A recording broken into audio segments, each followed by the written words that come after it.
Hey everyone, welcome to another episode of Gripe, the show for short, sweet movie reviews of new releases, plus the one thing that annoyed me the most. And today I'm going to be talking about the movie Joy, which is about a woman named Joy. This movie came out over Christmas, and doesn't really have a very Christmassy feel to it, but it is in a way it's a very feel good story, but it certainly takes its sweet time getting there.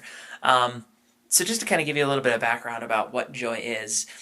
Joy is about the woman who invented the miracle mop. And, for those of us who've ever had to mop the floors, it's almost hard to imagine having to mop any other way prior to the invention of, the miracle mop, which is basically, you can self-wring the mop and, clean the mop head. You don't have to go through the whole song and dance of twisting the threads and stuff like that. It seems like that's a no-brainer, but obviously someone had to invent it, and this woman Joy was the woman who did that. And so this story, directed by David O. Russell and starring Jennifer Lawrence, Robert De Niro, Bradley Cooper, is the story of how she kind of came about creating this mop.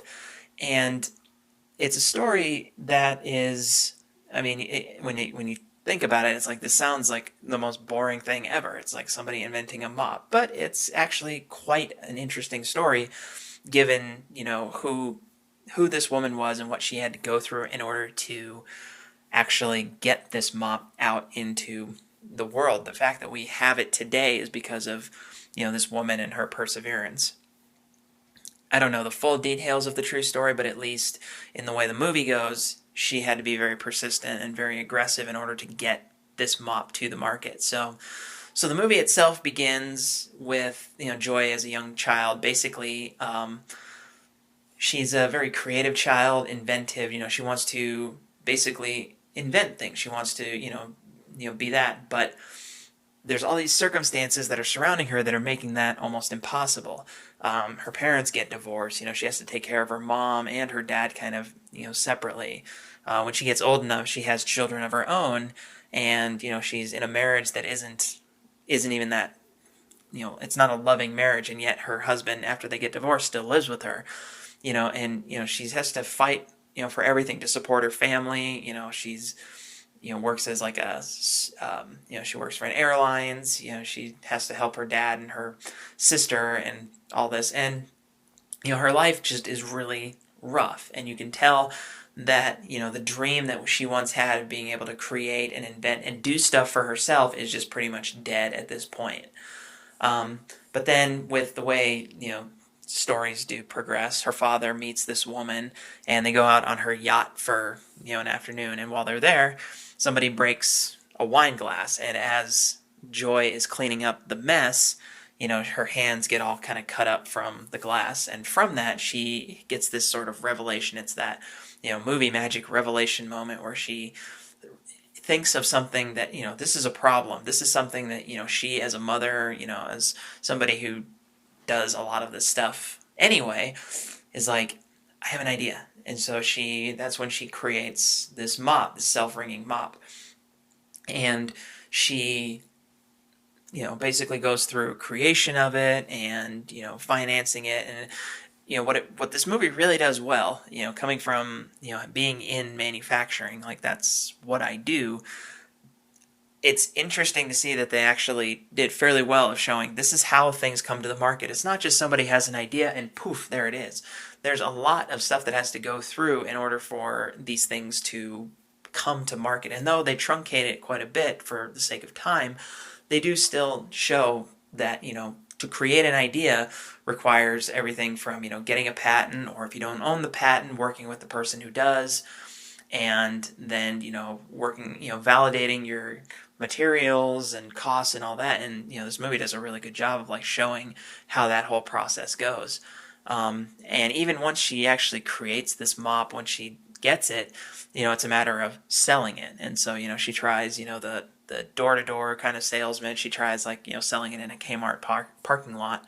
And ultimately, the only way that she can like kind of get her foot in the door is the Home Shopping Network. And her ex-husband basically has a friend, ex-friend who's in the Home Shopping Network business. And so that's where she kind of makes her statement and, makes a break for herself. And it's what's the movie takes place in like the the 70s and 80s, so there's still a lot of this like old boys club kind of mentality going on, where a young woman with an idea coming in here, with her, even though she knows exactly what she's talking about, there's still this just like, well, we're not going to take you seriously because you're female.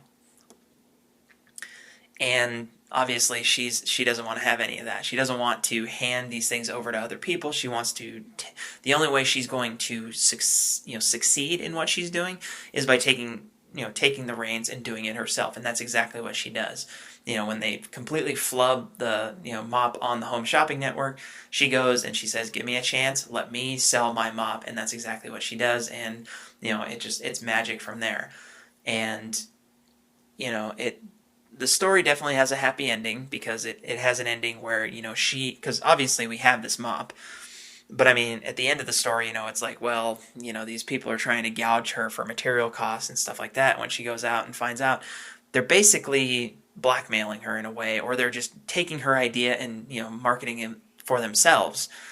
And she basically does her research and says, "I'm not having any of this. I'm not doing the lawyers didn't do anything to help me. My family didn't do anything to help me. I'm going to do this myself." And that's exactly what she does. And ultimately she succeeds because she does the work. She stops relying on the expertise of other people to tell her what is best for her. As a businesswoman, as a woman, as an inventor, as any of this, she says, "I'm not having any of that. I am going to take this into my own hands." And that's exactly what she does. And at the end, she becomes a successful, woman who actually, other people come to her with ideas, and she helps them kind of get off the ground. She pays it forward in a way.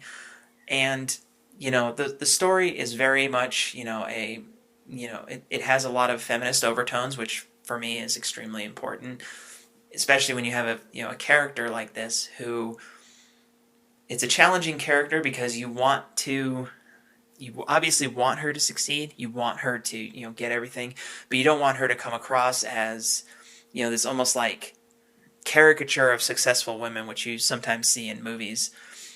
Jennifer Lawrence plays the role so well, which, I mean, she's worked with David O. Russell a number of times. He's the one who got her, her Oscar and multiple nominations since then. So she obviously, is comfortable working in this kind of movie, which is, it's fast paced. It's not, it doesn't, it's not totally linear. And a lot of times it's downright confusing. But Jennifer Lawrence manages to take this movie, which, the story is actually kind of a mess the way it kind of progresses. But she manages to take this and just like with the character, she takes it and takes control of it and just says, "This is mine. I am going to, make this work." And she does. Jennifer Lawrence makes it an entertaining movie, and you're really engaged with her character.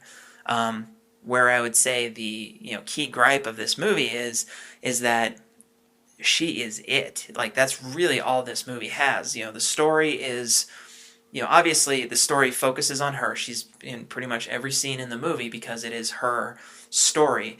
But, it throws little things in here like her parents and her sister and, her dad's girlfriend and all this other stuff. And it just doesn't develop any of that other stuff really well. And then at the end, it gets a little bit messy. And so my key gripe is that they really don't develop anybody else very well. And I understand that when you're trying to do a piece that's centered on one character, but it almost just seems like you have to take her word for it that everything else outside of this is completely dysfunctional and terrible.